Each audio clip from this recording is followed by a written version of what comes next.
Raiden, are you receiving? We're still here. How's that possible? The AI was destroyed!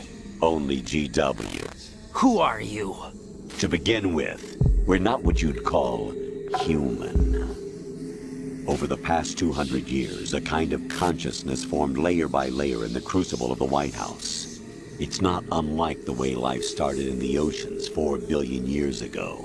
The White House was our primordial soup, a base of evolution. We are formless. We are the very discipline and morality that Americans invoke so often. How can anyone hope to eliminate us? As long as this nation exists, so will we. Cut the crap! If you're immortal, why would you take away individual freedoms and censor the net? Jack, don't be silly. Don't you know that our plans have your interests, not ours, in mind? What? Jack, listen carefully, like a good boy. The mapping of the human genome was completed early this century. As a result, the evolutionary log of the human race lay open to us. We started with genetic engineering, and in the end, we succeeded in digitizing life itself. But there are things not covered by genetic information. What do you mean?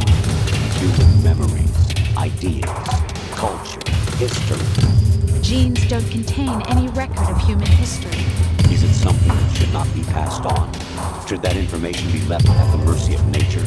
We've always kept records of our lives, through words, pictures, symbols, from tablets to books. But not all the information was inherited by later generations. A small percentage of the whole was selected and processed, then passed on. Not unlike genes, really. That's what history is, Jack. But in the current digitized world, trivial information is accumulating every second, preserved in all its triteness, never fading, always accessible. Rumors about petty issues, misinterpretations, slander. All this junk data, preserved in an unfiltered state, growing at an alarming rate.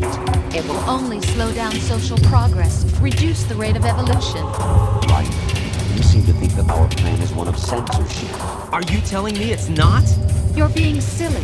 What we propose to do is not to control content, but to create context. Create context? The digital society furthers human flaws and selectively rewards development of convenient half-truths. Just look at the strange juxtapositions of morality around you. Billions spent on new weapons in order to humanely murder other humans. Rights of criminals are given more respect than the privacy of their victims. Although there are people suffering in poverty, huge donations are made to protect endangered species. Everyone grows up being told the same thing. Be nice to other people. But beat out the competition. You're special. Believe in yourself and you will succeed. But it's obvious from the start that only a few can succeed. You exercise your right to freedom, and this is the result.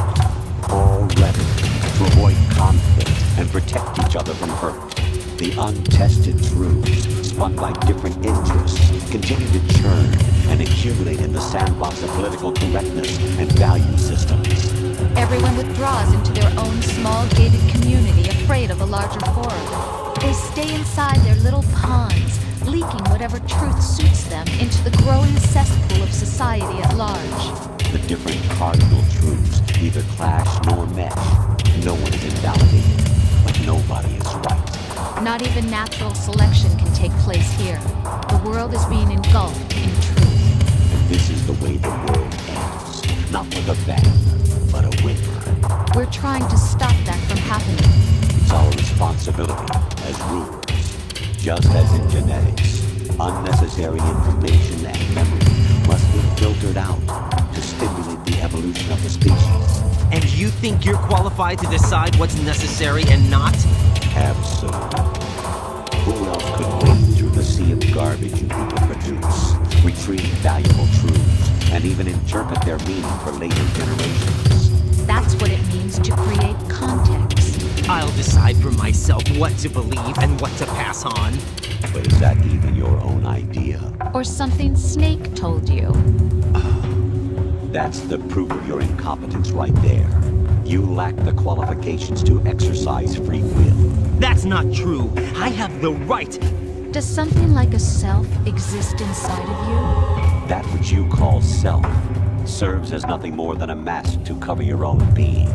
In this era of ready-made truths, self is just something used to preserve those positive emotions that you occasionally feel.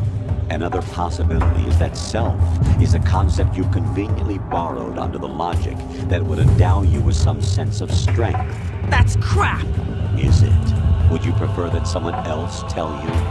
All right then. Explain it to him. Jack, you're simply the best, and you got there all by yourself. Oh, what happened? Do you feel lost? Why not try a bit of soul searching? Don't think you'll find anything, though. Ironic that although self is something that you yourself fashion, every time something goes wrong, you turn around and place the blame on something else. It's not my fault. It's not your fault. In denial, you simply resort to looking for another, more convenient truth in order to make yourself feel better. Leaving behind in an instant the so-called truth you once embraced. Should someone like that be able to decide what is truth? Should someone like you even have the right to decide? You've done nothing but abuse your freedom. You don't deserve to be free. We're not the ones smothering the world. You are. The individual is supposed to be weak, but far from powerless. A single person has the potential to ruin the world. And the age of digitized communication has given even more power to the individual. Too much power for an immature species. Building a legacy involves figuring out what is wanted and what needs to be done for that goal. All this you used to struggle with. Now, we think for you. We are your guardians, after all. You want to control human thought? Human behavior? Of course. Anything can be quantified nowadays. That's what this exercise was designed to prove. You fell in love with me just as you were meant to, after all. Isn't that right, Jack? Ocelot was not told the whole truth, to say the least. We rule an entire nation. Of what interest would a single soldier, no matter how able, be to us? The S3 plan does not stand for solid snake simulation. What it does stand for is selection for societal sanity.